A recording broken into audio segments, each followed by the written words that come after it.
Welcome to Garden DC, the podcast about everything gardening in the Washington, D.C. and Mid-Atlantic region. I'm your host, Kathy Jentz. I'm the editor of Washington Gardener magazine, and we're aimed at gardening enthusiasts, people who grow everything from edibles to ornamentals, natives to exotics. If it grows in our area, that's what we talk about.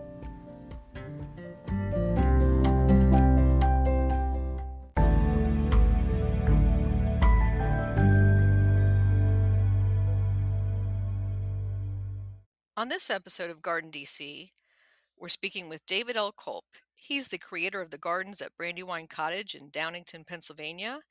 David has been lecturing about gardens nationwide for more than 25 years. His articles appear in Country Living, Fine Gardening, and many other wonderful publications.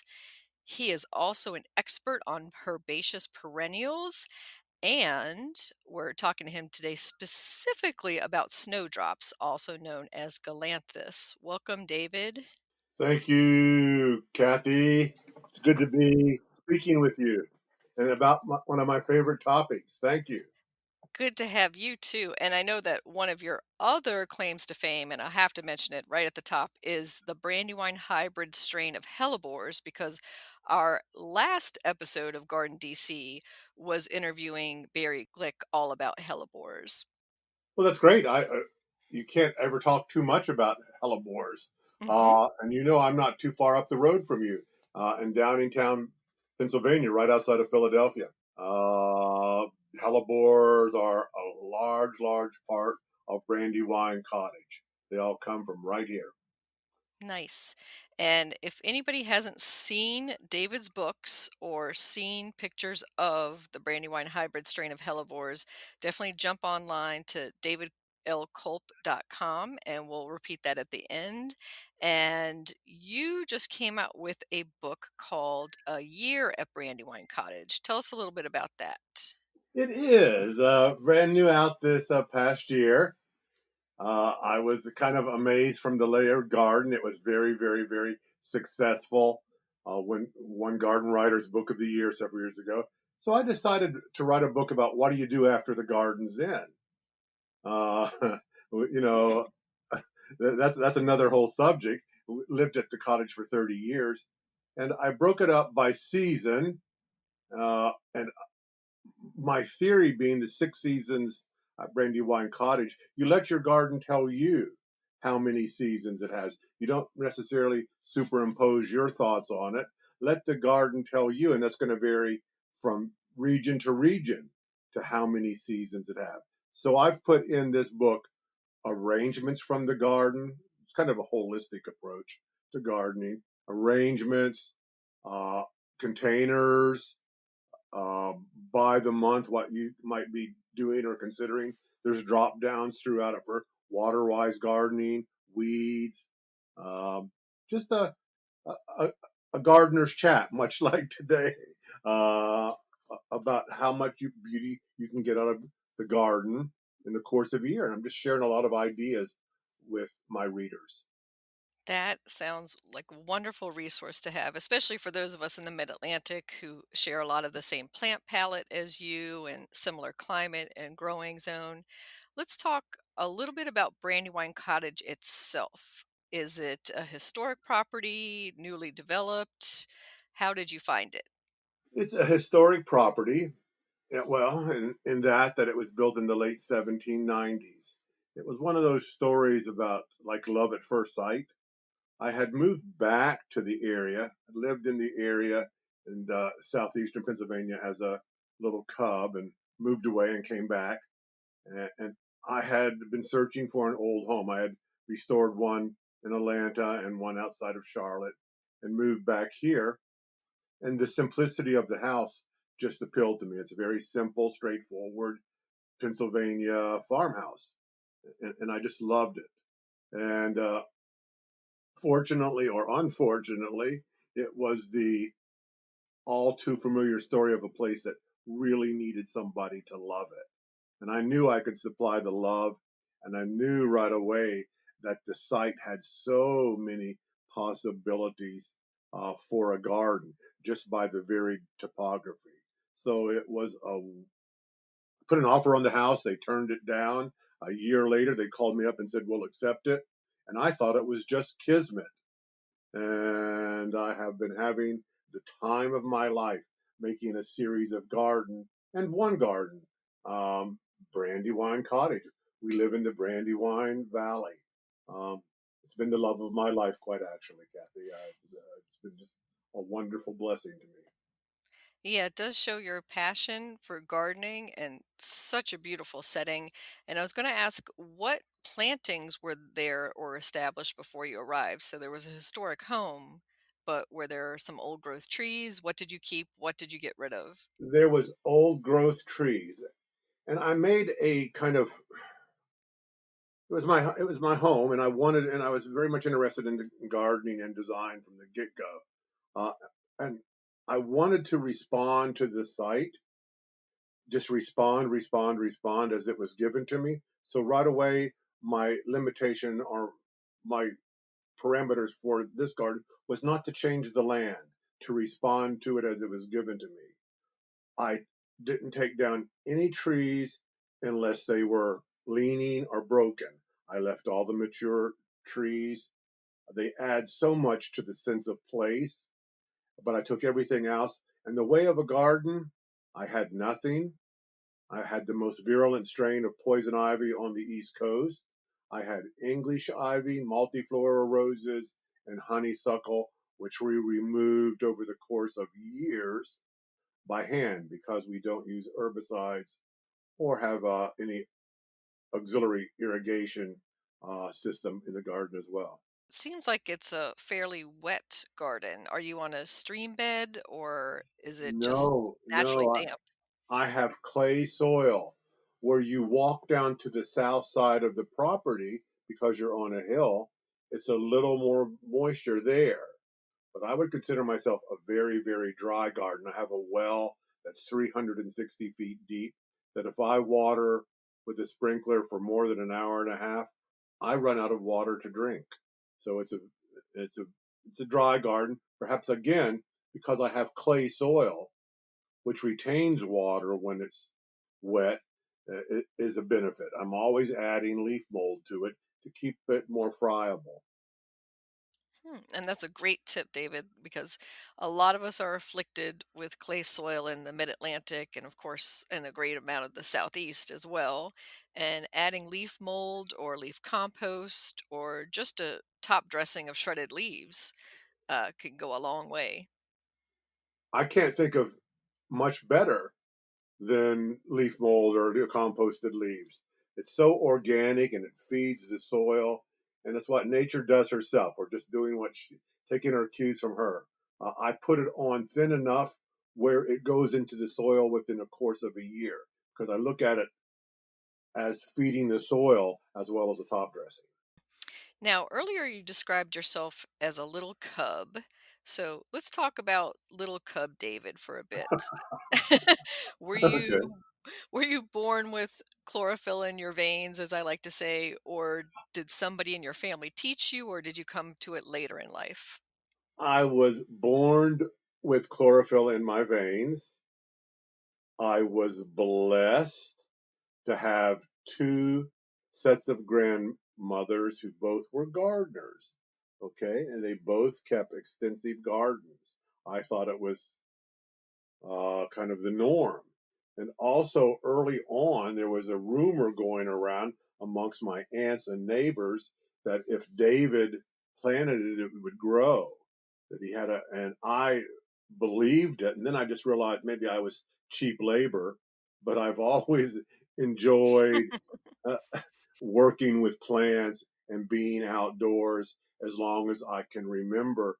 I'm sitting in my office now looking at a Dutch Master cigar box, which my sister sent me to remind me that was the first container garden that I did when I was in the first grade. Okay, I was making containers in cigar boxes. Always amazed and still am to this day of just the mystery of watching a plant grow. I've always been mesmerized by And did you pursue a degree in horticulture, it. or did No, you? no, I took the circuitous route.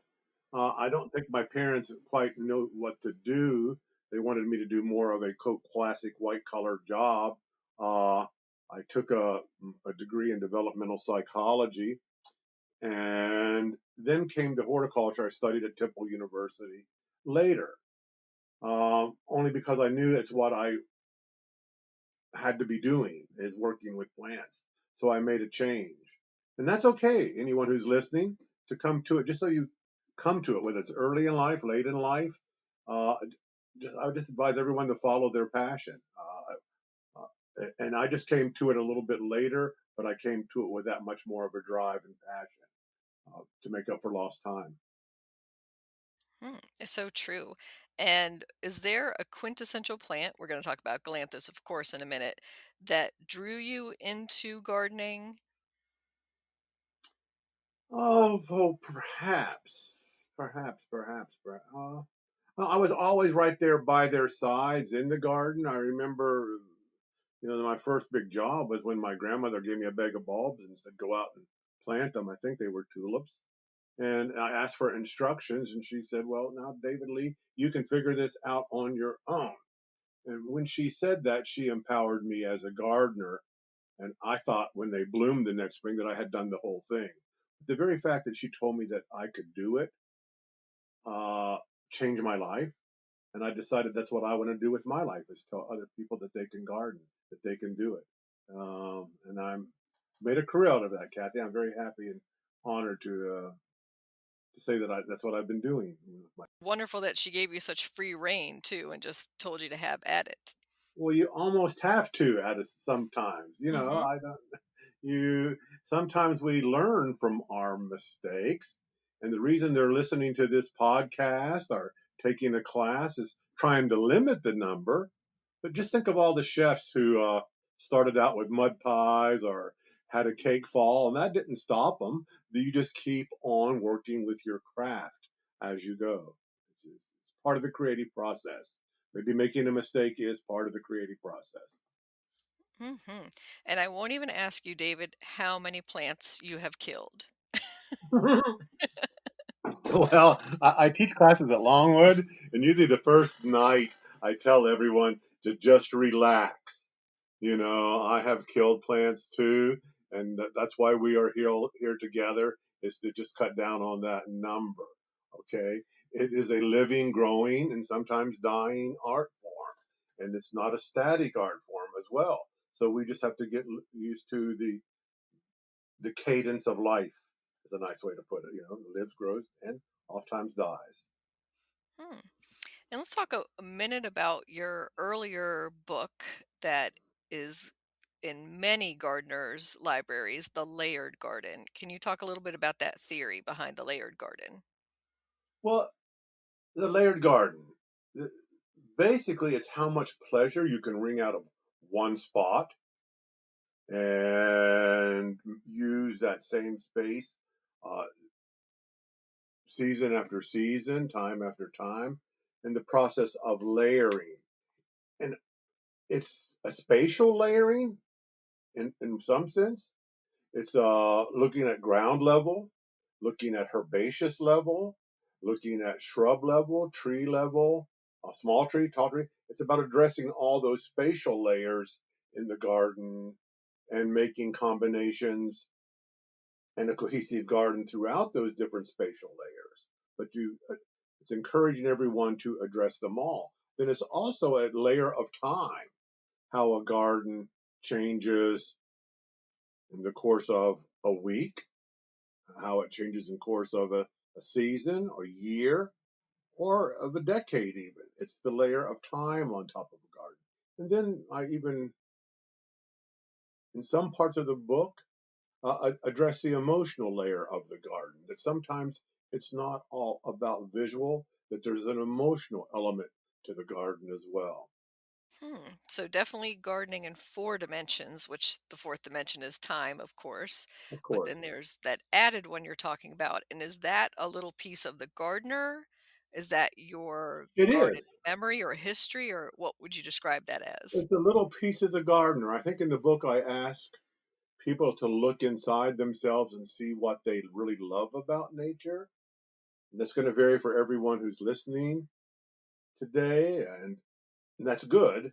And then put that feeling into your garden. Try to incorporate, think about that, and put some of yourself in the garden. I think that's important. Uh, you'll certainly work a little bit more when you have a goal like that or an emotional tie to your garden. You know, gardening's a process.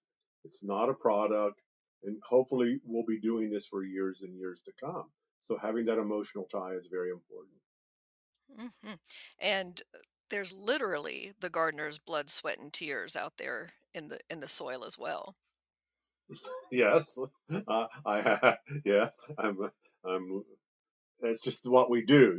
We get a bug bite, we get a blisters. Wear gloves. It's just part of gardening. But there's something. The plus side of that is that we're communicating and we're interacting with nature. Life's more than a reset button. We're actually touching the world, reaching out. And it's not a one way touch.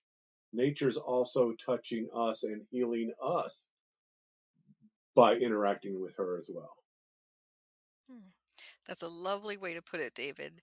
And I sat in on one of your recent webinars with the garden design online, and I understand that's going to be a monthly series. And Yes. one of the things that I took away from the most recent one was you're saying that you study photos of your garden beds and you look for what's missing. But they seem pretty packed and full to me. How do you know what's missing? Well, gardeners see their garden in collective time. I look at a space and I see all the plants that may have died there. I see all of my hopes for the future, and I see right now. So I'm a visual learner. So I look at photos and I go, like a painting, how could I make this composition better? Or to be honest, there's maybe a plant that I just brought home, and I go, where can I make this plant fit without it looking like it's superimposed on the spot? So I'm all the time thinking of how to make the picture better. And it's knowing also, it's something I have to teach myself being a, a collector, that you also have to know when to stop, when there's enough. Okay, so it's that thin line of having a light touch or being ham-handed. You have to walk that middle tight rope when you're walking. But it's always fun. Again, it's if I could do it all at once, I don't think I would really want to. There would be nothing to look forward to, nothing to do, nothing to drive me forward. I like being part of the gardening process. Because otherwise, I'd be a painter. But that's far too gardening. Let me just put it in a positive way. Is much more participatory. Okay. Hmm.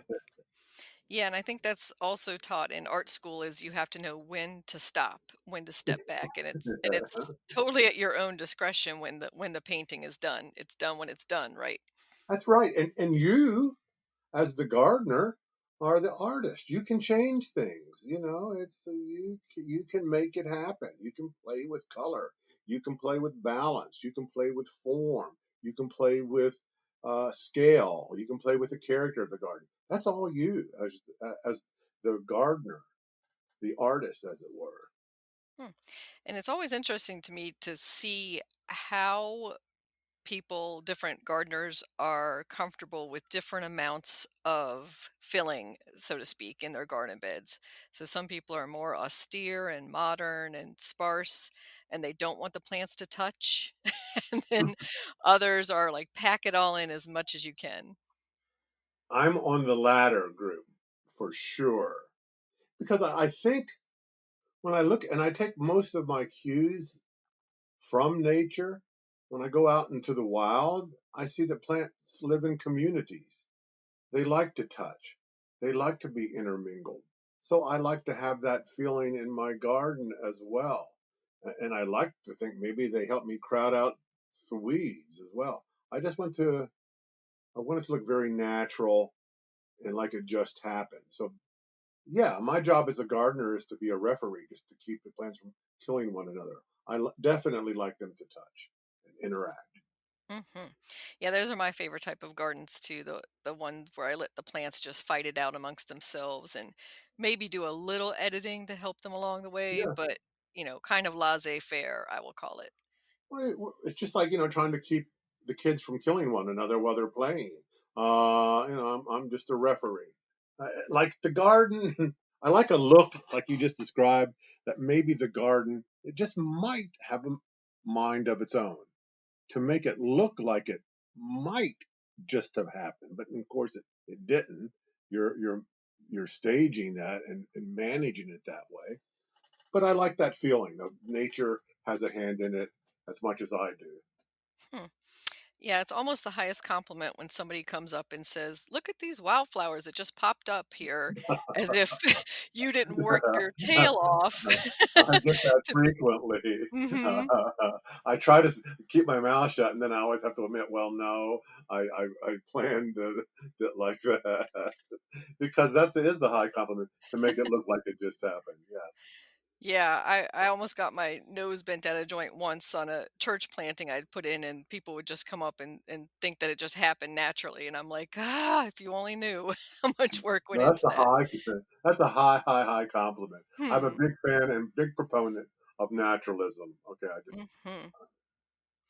Yes, and I think I heard a little confession in one of your, responses earlier that you buy plants without knowing where they're going to go in your garden.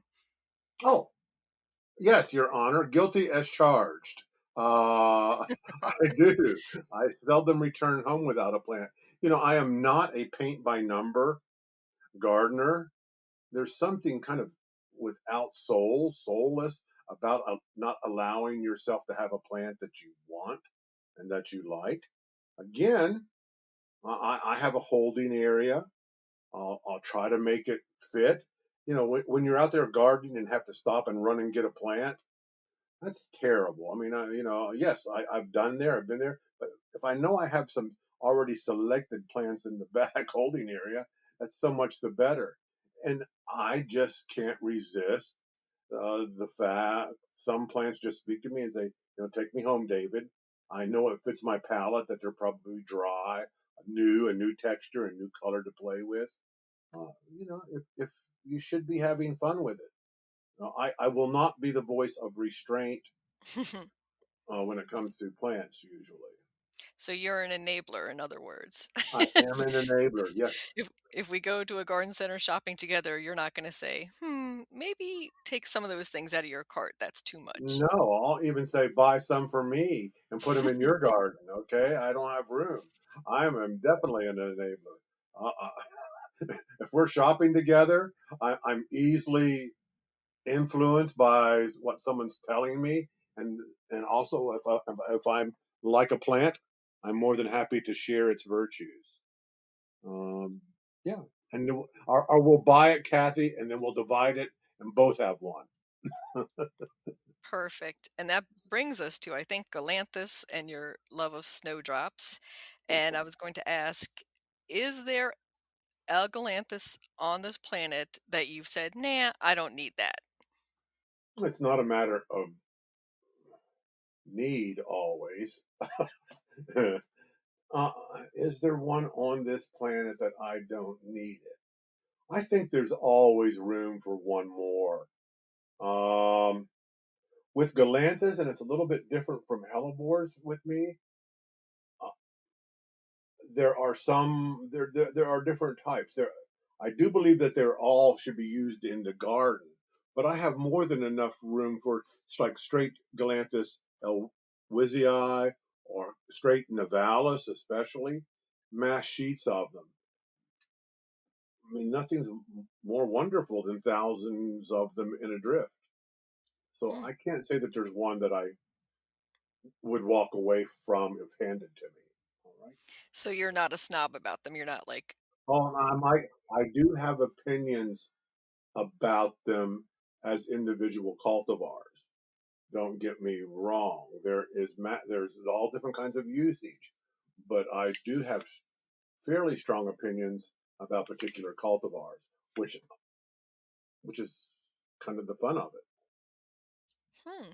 And so there is going on worldwide now, but particularly, I guess, in the UK and here, a craze for Galanthus. It's not quite to the level maybe of Tulip Mania back in Holland, but there are some very high prices out there and some kind of rare bulbs. So, uh, what do you think of this recent craze? Do you think it will last?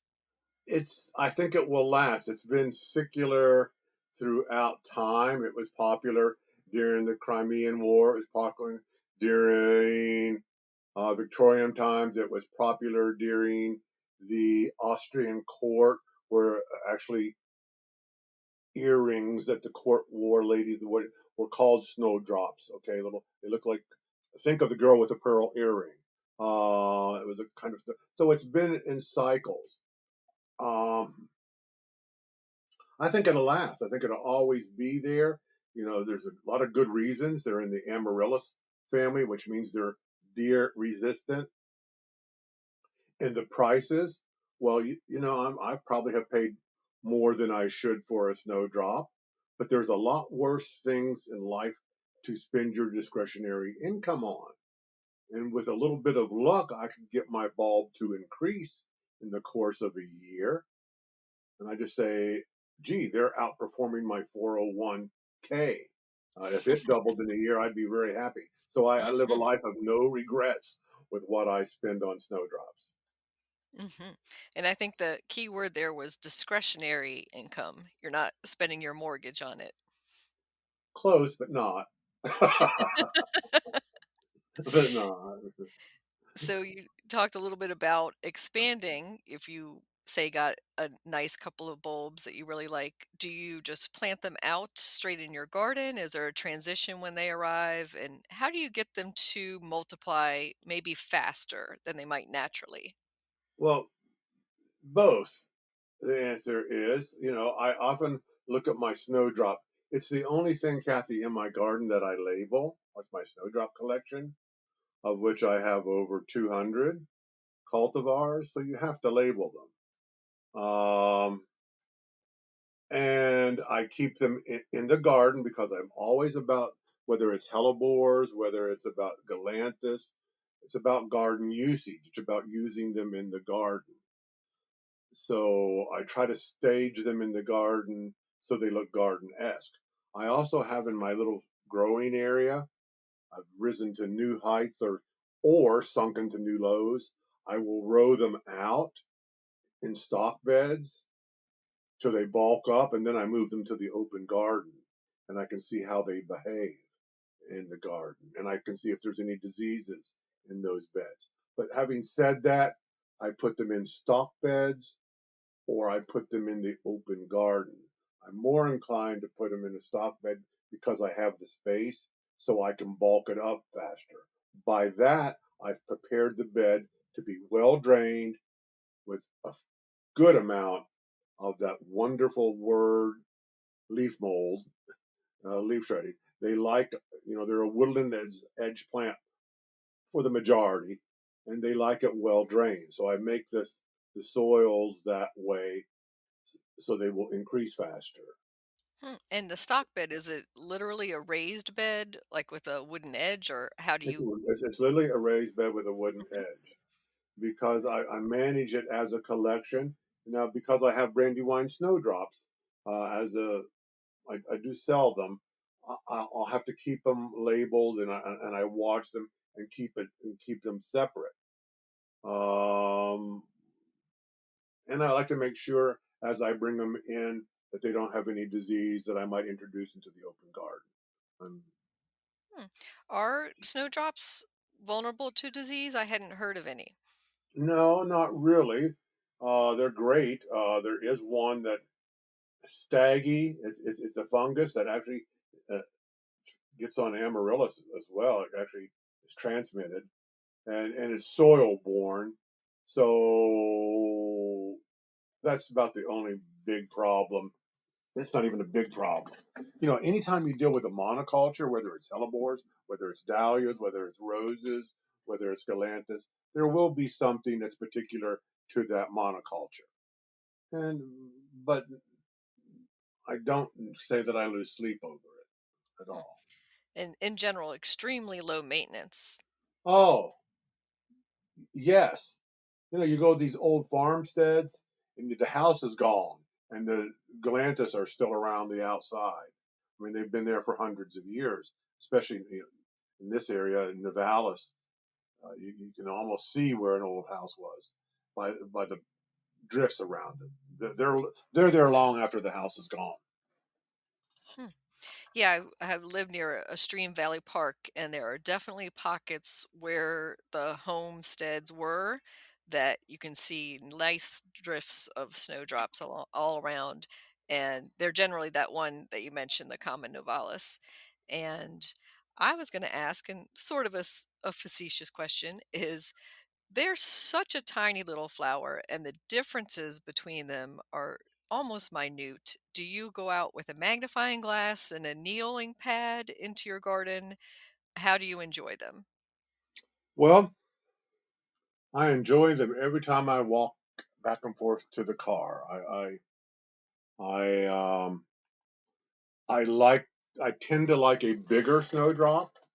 It stands out, but I vary the size of them. And yes, part of it is about looking at little tiny nuances. Okay, I mean we're talking markings, the angle of the flower, the way the flower is rounded, or if it's angled on the outers. But it's training your eye to look at detail. And now, whether you're judging dinner plate dahlias or tea roses, the more your eye becomes accustomed to looking for nuance or color grades, the better you'll be, whether it's snowdrops or any of the other aforementioned genera. Uh, Detail and color grade is important. This is the first one out, and nuance is important to cultivar, but again, overall effect of large sweeps is equally important. I will often go down and bend and look at it and touch them to look at the inner marking. And that's okay too, because they're participatory plants. You have to touch them to enjoy them. That's part of the lure of it. There's turning up snowdrops and looking at their faces, if it will. No, I don't mind that at all. Hmm. And do you ever cut any to bring inside, maybe All in the a time. tiny bud vase? Hmm. All the time.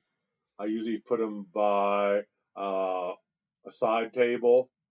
Sometimes if I have a guest, I'll put it by a bedstand because when you bring them inside, many of them are fragrant and smell like almonds or honey, especially if you make a mixed arrangement with hemamelis and snowdrops in a small little vase. Hmm. I had not noticed their fragrance before. That's a great tip. Bring And them into the warm, and they will. And some varieties are more fragrant than others. hmm. And do you ever force any for early bloom indoors? I do. I right now on in my compost I have a flat of a tray of 16, 10 bulbs in a 4-inch pot that I planted last fall. And as I bring them in the house or inside when I want to force them, or I'll bring them in the garage and let them warm up a few weeks earlier so I can use snowdrops in containers as well. And I always have a little pot full ready to put in a container for my February containers. So it's a great trick. And there's always that little spot in the garden that you see, oh, wouldn't a clump look good right there?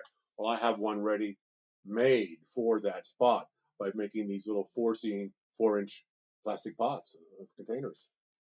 And after they're done in the containers, do you plant them back out into the garden? Oh, yeah, I take them out of the container, put them in the ground or in the pot. And when they're done, say I'm using it in a mixed planting container, I take them out of the pot, put them in the larger container. When they're done flowering, I take them out and put them in the garden. I like plants that do double duty. Mhm. And they do bloom for you in consecutive years, even if they've gone through that stress? Yeah, you just make sure that you don't disturb the roots too much. Treat them reasonable. Water them, give them adequate sunlight. They're fine. And even if by some really unforeseen, the dog sat on them, whatever, um, they'll usually recover within a year. They may not bloom, but they'll often recover unless you've, been overly abusive to them. Hmm. And are you giving them any extra fertilizer or special nutrients? In my stock bed, the ones that Hmm. I'm trying to grow on, well, here's a good little tip. Not everyone knows, I think, but I will take, as much as I can remember, half strength tomato fertilizer and put it, make it a liquid watering can, and I'll feed my snowdrops with that. I'm not I don't in the open garden. I have way too many to do that too. But the ones that need a little extra attention, I'll give them half strength tomato fertilizer while they're in leaf. And is there a brand you recommend for the tomato fertilizer, like Espoma or one of the others? Oh, I can't until they start underwriting your program. I'm not going to mess around. When they start doing, I will, Kathy, for Great. you. So, but that is a great insider tip I'm definitely going to use.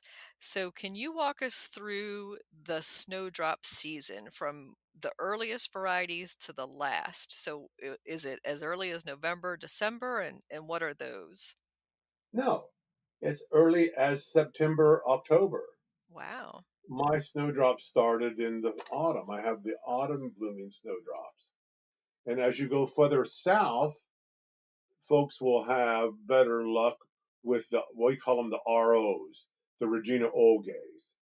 They're native to Corfu, Sicily, uh, the southern parts of the Crimea. So they like it warmer and well drained. They start early on, so do the fall blooming Elwesii, Hemnalis, the winter flowering ones.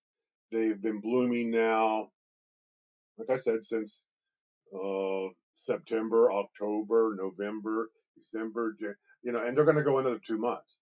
So this is the thing that allows me to say that I have something blooming in my garden 12 months out of the year because they grow through all the winter. We're back into the Elwesii.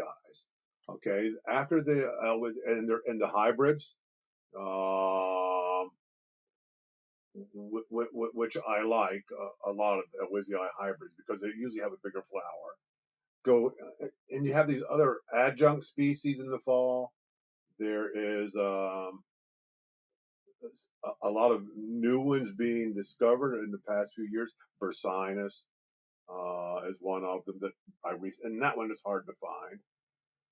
Right now, the Nivalis are starting to nose up. That's when they come out of the ground. The term is called nosing. They start sticking their noses out of the ground. They're usually the last to bloom, uh, but you can stagger them all the way through the winter months, depending on the time of the year, on the species of bulb that you're using. And this year in particular, which seems to be a fairly mild winter so far, knock on wood, knocking on my desk.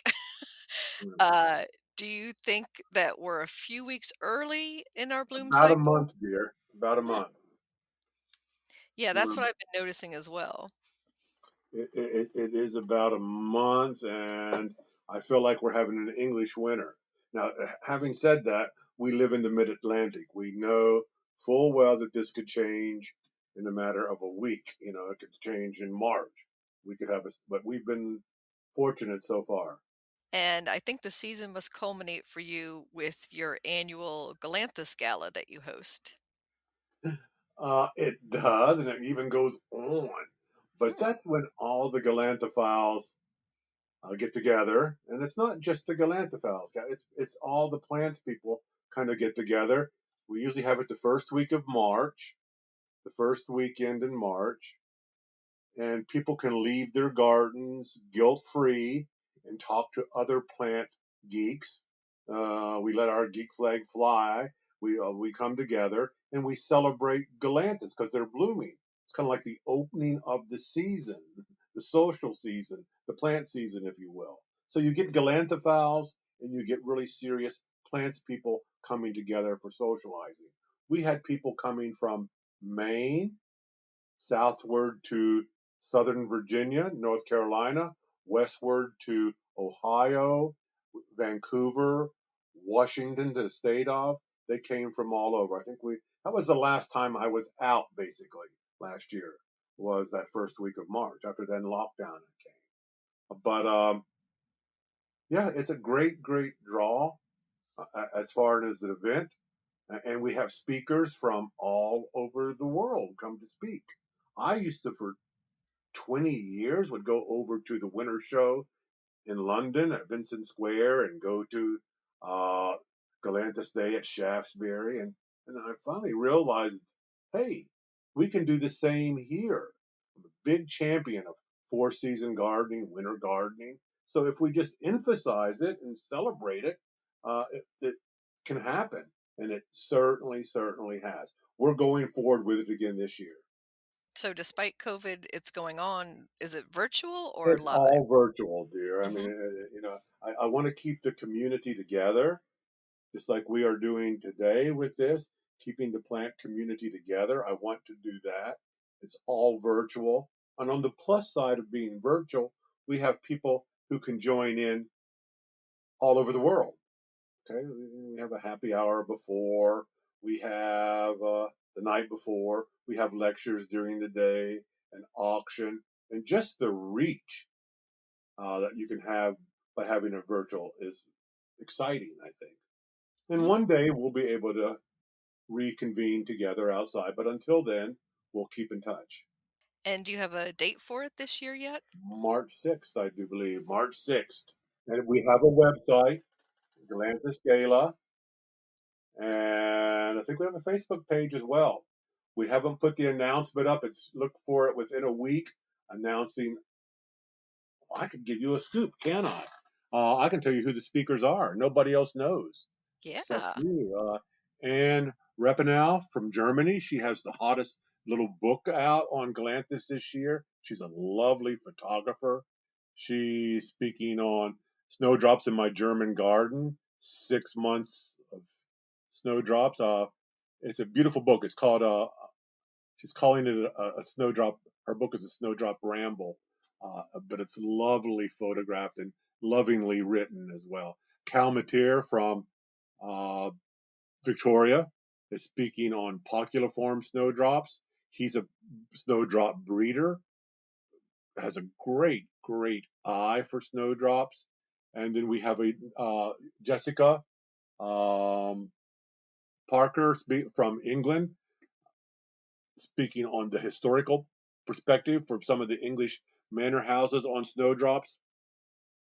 So we're going to take a walk down memory lane, some snowdrop history, if you will. And that's one of the things I like about snowdrop is that every snowdrop has a story behind it. Who gave it to so and so? Where did it come from? Even the name itself, there's a story behind it. I like that. That definitely lends to their charm a great deal, of course. Yes. And I have to ask because of the name, Galanthus Gala, it's not a formal event, correct? Well, we all try to clean up a little bit, but it's not the tiaras and ball gowns at all. It's more, you know, it's the real gardeners.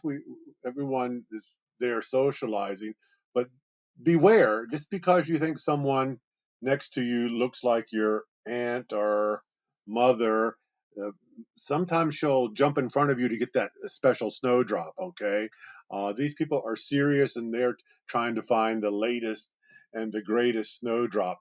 So sometimes people jump in front of one another to get a snowdrop. It's fun to watch that enthusiasm. Not to the point of having to break it up, but it's fun to see the enthusiasm. So almost needing shin guards and pointy elbows. Yes, you want to get there. We had people lined up a block to get in the door. They came in busload last year. It's really catching on. It's really catching on, And it is, as you mentioned, similar, even though it's not people wagering houses. There's vast sums uh, for snowdrops right now. It's a definite craze. Hmm. And it's not just the flowers, the bulbs themselves, but also I noticed I was browsing on Amazon for some of the older Galanthus books, and they're going upwards of several $100s for some of the out of print books. I think I probably know the one you're talking about. Uh, yes, and I try to always get the latest. There's been so little written on snowdrops until the last 20 years. Okay, it's there's been so much new out, and there's so much to learn. I find that exciting too. Is that we're learning so much about a group of plants. That's fun. Is there a worldwide Galanthus society or a membership group? No, there's not. Galanthus, we're called galanthophiles. I'm sure people will call us many other things, but we usually will gladly call ourselves that. A galanthophile is someone who can't say no to a galanthus. Um, and there are groups all over the world because there are German events. There's several that I knew of before lockdown in Germany, Belgium. Uh, England, of course, was the start of this. It started at the RHS Winter Show, the Alpine Society, the Rock Garden Society, Shaftesbury. There's snowdrop days all up and down England. Okay, there's very common. I've been just trying to beat that drum that there's a reason that we can have them here. Uh, uh, and it's only natural that here we are on the East Coast where there's a strong interest uh, in them where it originated. Hmm. And for those listeners who might not have access to an outdoor garden, say they're indoor gardeners or they're in a retirement home, do you know of any local mid Atlantic public gardens where they could see a variety of snowdrops? And can they come visit your garden? I'm open by appointment only and for groups. We're of course by all government regulations. One of the premier gardens, I think, in America on snowdrops might be in Delaware, Winter Tour. It's a public garden. It's vast sheets of snowdrops. Having said that, I know I've seen them at Green Spring. I know I've seen them in public gardens in the DC area. Maybe not vast sweeps, but you and I are going to correct that. And Hmm. but yeah, Winter Tour would probably be the largest collection. But there's I know there's some at the New York Botanic. Um, Collections are starting to build. And you said your place is open by appointment, and that's for small groups or individuals, correct? Small groups, 10 or more. Hmm. And how would someone contact you to arrange that? My website, David L. Culp. I think Brandywine Cottage will also take you there. But just go to my website, info at, and it magically wind its way towards me. And I have you on my short list of gardens that I want to visit as soon as COVID lifts and allows. Well, I hope you'll get here as soon as you can. You're missing. You're missing. Come visit. The gardens are best when they're shared. They're especially when you have an appreciative person like you walking along beside you. Well, thank you. And thank you so much, David, for sharing your passion for Galanthus, your love of gardening, and all your knowledge with our listeners today. Well, thank you for having me. I love snowdrops. There's such a message of cheer and hope. I can't help but love them. It's been a pleasure chatting with you. If you can't be in the garden, the next best thing is to be with a friend like you talking about them. Thanks again. Happy gardening.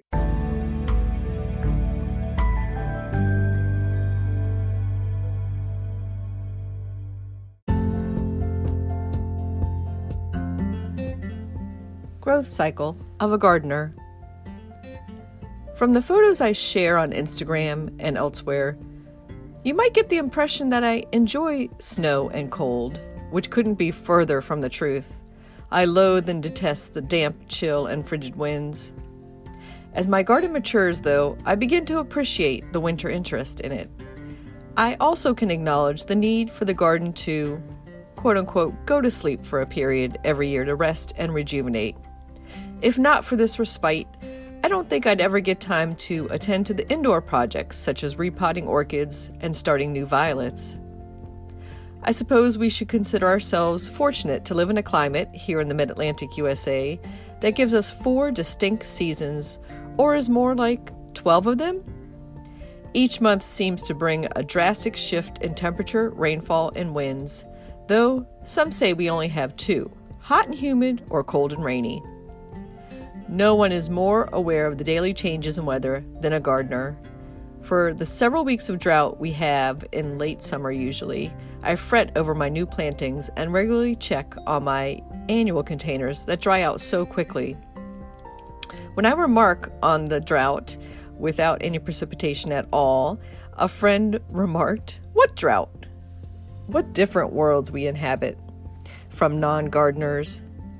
That got me to thinking of the various kinds of gardeners I've been observing in my rounds of garden club meetings, flower shows, and garden tours. The first major categories I encounter are the blooms versus foliage crowd. Those who garden to grow flowers are deemed frivolous by those who have moved on from the more showy parts of the plant to the more hidden features. Personally, I'm still a flower nut and choose most of my plant purchases for their ability to provide me with cut flowers. But I'm being slowly won over to the other side.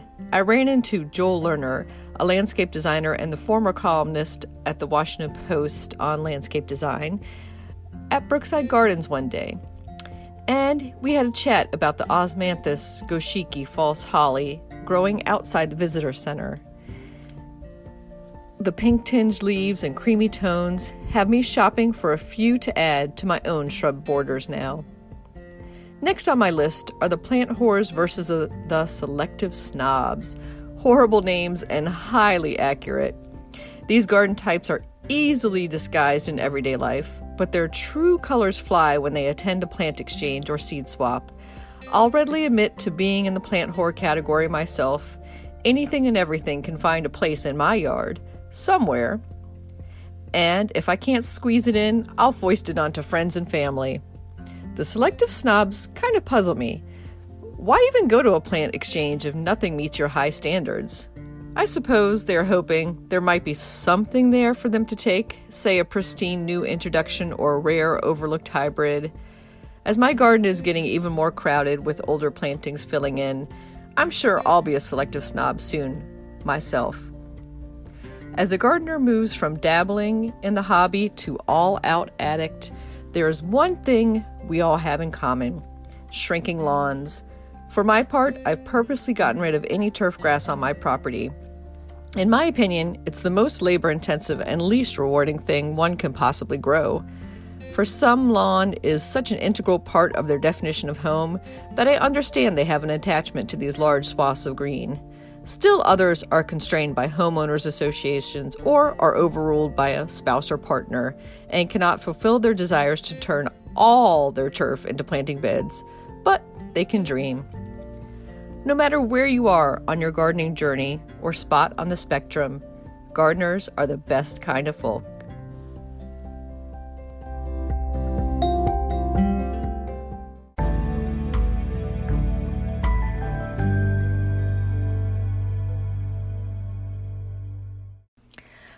Plant profile: Oakleaf Hydrangea. Oakleaf Hydrangea, Hydrangea quercifolia, is a native woodland shrub that flowers in early to mid-summer and has multi-season interest. The plant's name comes from its large lobed leaves. The fall foliage color is beautiful, and the exfoliating bark in the winter is attractive as well. The oakleaf hydrangea can tolerate more sun, sandier soil, and drier conditions than its hydrangea cousins, if planted in a location with some afternoon shade. The one thing this shrub hates is wet feet, as it is susceptible to root rot, so give it a spot with good drainage.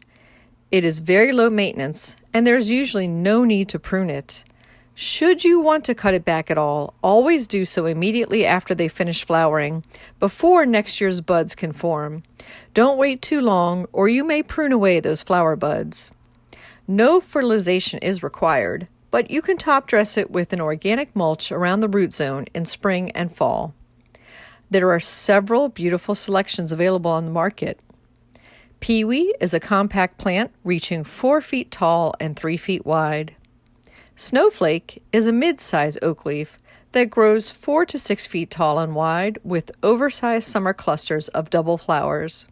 Alice is one of the largest oakleaf hydrangeas, growing up to 15 feet tall and wide. It flowers profusely, first in creamy white tones, then turns to a rusty pink by the end of summer. Oakleaf hydrangea, you can grow that.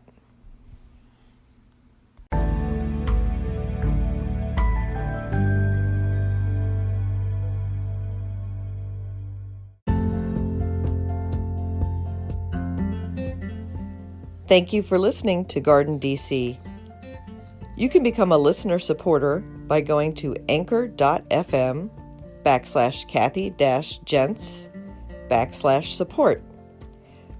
For as little as 99 cents a month, you can become a listener supporter and we'll give you a shout out in a future episode. Another way to support Garden DC is to go to WashingtonGardener.com and subscribe to Washington Gardener magazine.